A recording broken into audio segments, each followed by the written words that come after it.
आज की ताजा खबरों की इस अपडेट में बात करेंगे देश भर की तमाम बड़ी और काम की खबरों के साथ ही सरकार की ओर से आज लिए गए कुछ महत्वपूर्ण फैसलों जारी किए गए कुछ नए नियमों की। इसके अलावा बिजली उपभोक्ताओं को लगेगा बड़ा झटका, फिर महंगी होगी बिजली, सरकार ने लिया है ये बड़ा फैसला। क्या है ये पूरी बड़ी खबर बताएंगे आपको आगे इस अपडेट में। इसके अलावा आम आदमी को महंगाई से मिलेगी अब राहत, अब 60 रुपए किलो के हिसाब से सरकार बेचेगी टमाटर। इस खबर को भी जानेंगे पूरे विस्तार से। इसके अलावा छात्र छात्राओं के लिए बड़ी खबर देखिए, 12वीं के रिजल्ट में जुड़ेंगे 9वीं 10वीं और 11वीं के मार्क्स, सरकार ने दिया है प्रस्ताव।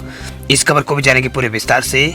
इसके अलावा जो है अब नहीं पड़ेगी आपको दुबई से सोना लाने की जरूरत, बजट से भारत में उतर गए अब गहनों के भाव, आखिर कितने कम हुए दाम बताएंगे आपको आगे इस अपडेट में। इसके अलावा HDFC बैंक खाताधारकों के लिए भी आज एक जरूरी और महत्वपूर्ण खबर निकल के सामने बताएंगे आपको आगे इस अपडेट में।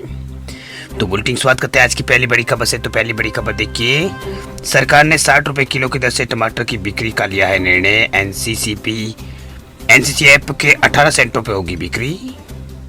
केंद्र सरकार ने उपभोक्ताओं को सस्ती दर पर टमाटर मुहैया कराने के लिए एक अहम कदम उठाया। दरअसल केंद्र सरकार ने दिल्ली NCR में भारतीय राष्ट्रीय सहकारी उपभोक्ता संघ जो है NCCF, उसके माध्यम से 60 रुपए प्रति किलोग्राम से यहाँ पर भाव से जो है टमाटर बिक्री शुरू कर दी है।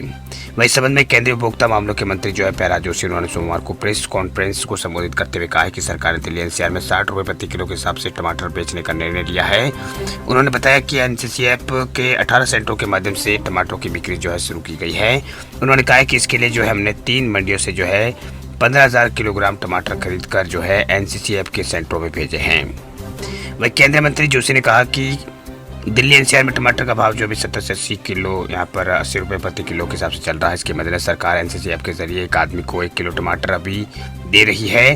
उन्होंने बताया कि सुविधा दिल्ली NCR में उपलब्ध है। उन्होंने कहा कि वैसे आने वाले 7-8 दिनों में बाजार में टमाटरों के दाम जो है कम हो जाएंगे, लेकिन तब तक हम टमाटर जो है बेचते रहेंगे। बात अब करते हैं अगली बड़ी खबर की। तो अगली बड़ी खबर देखिए, HDFC बैंक ग्राहकों को बड़ा झटका, 1 अगस्त से बदल जाएंगे कई नियम, महंगा पड़ेगा क्रेडिट कार्ड का इस्तेमाल।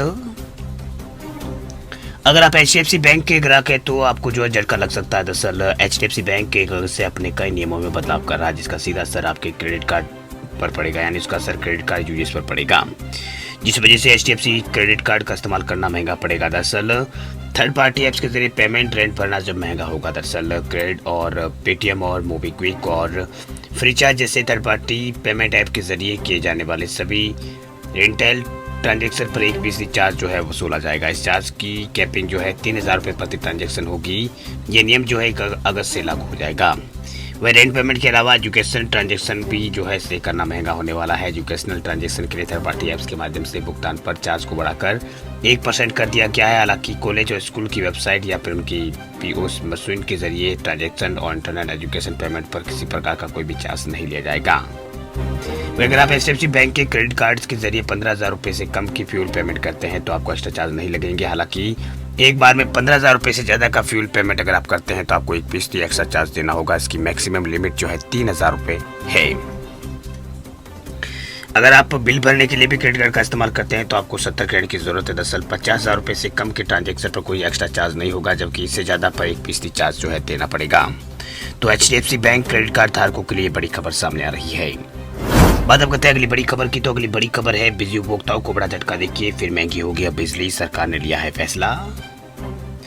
राजस्थान में जो एक बार फिर से जो बिजली उपभोक्ताओं को महंगी बिजली का झटका लगने जा रहा है। दरअसल विद्युत नियामक आयोग ने फिक्स चार्ज बढ़ाने को मंजूरी दे दी है, जो कि 10% से अधिक बढ़ोतरी की गई है। वैसे नए बिजली बिल भरने में उपभोक्ताओं को जो है पहले से ज्यादा जेब जो है ढीली करनी पड़ेगी। मतलब पहले फिक्स चार्ज अगर 250 रुपए था तो उसको जो है यहाँ पर 230 था, उसको जो है 250 कर दिया यहाँ पर गया है, यानी 250 रुपए जो है आपको देने पड़ेंगे। वह आयोग ने साल 2024-25 के लिए नए टैरिफ प्लान जो है जारी किए हैं, टैरिफ जारी किया है। बिजली कंपनियों की याचिका पर आयोग ने नए टैरिफ तय किए हैं। आयोग ने वर्ष 2024-25 के लिए निर्धारित किए गए टैरिफ प्लान PPL और छोटे उपभोक्ताओं को छोड़कर अन्य श्रेणी के एनर्जी चार्जेस नहीं बढ़ाए हैं, लेकिन पूर्व में निर्धारित फिक्स चार्ज में की गई 10% से अधिक की बढ़ोतरी जो है वो यहाँ पर अधिक की बढ़ोतरी जो है की गई है। विद्युत नियामक आयोग ने नए टैरिफ प्लान के मुताबिक 150 यूनिट तक खपत वाले सामान्य बिजली उपभोक्ताओं को अब हर महीने फिक्स चार्ज के रूप में 250 रुपए जो है देने होंगे, जबकि 230 रुपए हर महीने पहले जो है वो चार्ज देना पड़ता था।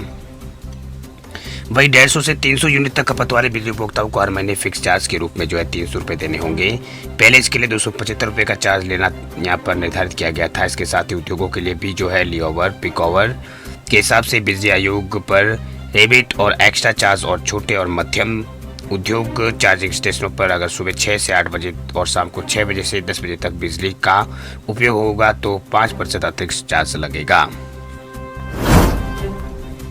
बात हम करते हैं अगली बड़ी खबर की। तो अगली बड़ी खबर देखिए, छात्र छात्राओं के लिए बड़ी खबर देखिए, 12वीं के रिजल्ट में हम जुड़ेंगे 9वीं और 10वीं और 11वीं के मार्क्स। सरकार ने दिया है प्रस्ताव। सरकार ने जो है 12वीं कक्षा के फाइनल मार्क्स में जो है 9वीं 10वीं और 11वीं की परफॉर्मेंस को भी शामिल किया जा सकता है। दरअसल रिपोर्ट जो पक रिपोर्ट है उसमें यहाँ पर सरकार ये प्रस्ताव जो है वो दिया गया है। दरअसल ये यहाँ पर सरकार की ओर से प्रस्ताव जो है वो यहाँ पर दिया गया है और पिछले साल 32 स्कूल बोर्ड्स के साथ चर्चा के बाद इस महीने मंत्रालय ने एक रिपोर्ट जो है सौंपी है। इसमें स्कूल बोर्ड के मूल्यांकन की जो है संरेखित करने के बाद उपायों की सिफारिश की गई है। रिपोर्ट में कई सिफारिशें की गई जिसमें प्रमुख है कक्षा 12वीं के रिपोर्ट कार्ड में 9वीं और 10वीं और 11वीं के प्रदर्शन को शामिल किया जाने का सुझाव। कहा गया है कि 9वीं के अंक में 15%, 10वीं के अंकों में 20% और 11वीं के अंकों में 25% और 12वीं के अंक में 40% वेटेज दिया जाए। इसके अलावा 12वीं के रिपोर्ट कार्ड में संयुक्त मूल्यांकन जो है यहाँ पर परफॉर्मेटिव असेसमेंट और सेमेस्टिव असेसमेंट का भी वेटेज जो है वो होगा। वही रिपोर्ट में कहा गया है कि जो 9वीं 10वीं और 11वीं यानी 3 कक्षाओं की परीक्षाओं में अच्छा परफॉर्म करता है और कक्षाओं में नियंत्रण रहता है उसका फायदा जो है 12वीं में मिलना चाहिए। ये सिफारिश NCERT की इकाई जो है परख उसने जो है यहाँ पर की है जिसकी स्थापना पिछले साल हुई थी। इस इकाई का जिक्र जो है नई शिक्षा नीति में भी है। रिपोर्ट में सुझाव दिया गया कि 9वीं कक्षा में फाइनल स्कोर का 70% परफॉर्मेटिव असेसमेंट से 30% सेमेस्टिव असेसमेंट से लिया जाना चाहिए। इसी तरह 10वीं में 50% और 11वीं में 40-60 और 12वीं में 30-70 के हिसाब जो है होना चाहिए। तो इसके बारे में जो है सभी राज्य स्कूल बोर्ड के साथ जो है चर्चा होगी, इसके बाद में इसके ऊपर निर्णय लिया जाएगा। बात हम करते हैं अगली बड़ी खबर की। तो अगली बड़ी खबर है सरकारी कर्मचारियों के लिए बड़ी खबर देखिए, सरकार ने बजट में नहीं किया है 8वें वेतन का ऐलान, लेकिन फिर भी बढ़ सकती है कर्मचारियों की सैलरी। 23 जुलाई को वित्त मंत्री निर्मला सीतारमण ने फाइनेंशियल ईयर 2024-25 के लिए केंद्रीय बजट में 8वें वेतन आयोग का कोई नाम नहीं लिया है। करोड़ों सरकारी कर्मचारी और पेंशनर वेतन पैनल के गठन से संबंधित ऐलान का इंतजार कर रहे थे। उनकी बेसिक सैलरी और भत्ते के रिवीजन के लिए फिटमेंट फैक्टर और अन्य दिशा निर्देश की सिफारिश करता है। आमतौर पर सरकारी कर्मचारियों की सैलरी को लेकर वेतन आयोग का गठन 10 साल में एक बार किया जाता है। ऐसा आखिरी पैनल जो है 7वां वेतन आयोग फरवरी 2014 में गठित किया गया था। इसकी सिफारिश 1 जनवरी 2016 को यहाँ पर की गई थी। इसे देखते हुए कर्मचारी और पेंशनरों को उम्मीद थी कि सरकार वित्त वर्ष 2024-25 के बजट के साथ 8वें वेतन का घोषणा करेगी, लेकिन 1 जनवरी से यहाँ पर 1 जनवरी 2026 तक उनके वेतन में रिवीजन की प्रक्रिया शुरू हो जाएगी। दरअसल बजट पेश होने के एक दिन पहले जो है राज्य जो मंत्री जो है पंकज चौधरी ने लोकसभा में बताया कि 8वें वेतन आयोग की स्थापना का कोई प्रस्ताव फिलहाल विचाराधीन नहीं है। हालांकि जून 2024 में वेतन पैनल का गठन के 2 रिक्वेस्ट जरूर यहाँ पर मिली है। तो 2 रिक्वेस्ट की बात यहाँ पर कही गई है और जो यहाँ पर आगे उन्होंने यहाँ पर कहा है कि 2 रिक्वेस्ट जो है इसकी यहाँ पर मिली है। राष्ट्रीय परिषद, संयुक्त सलाहकार और मशीनरी केंद्र सरकार कर्मचारी और पेंशनरों को मान्यता प्राप्त निकायों में से एक थी, जिससे जून से सरकार को पत्र लिखकर 8वें वेतन के गठन से संबंधित जल्द ऐलान करने की मांग की गई थी।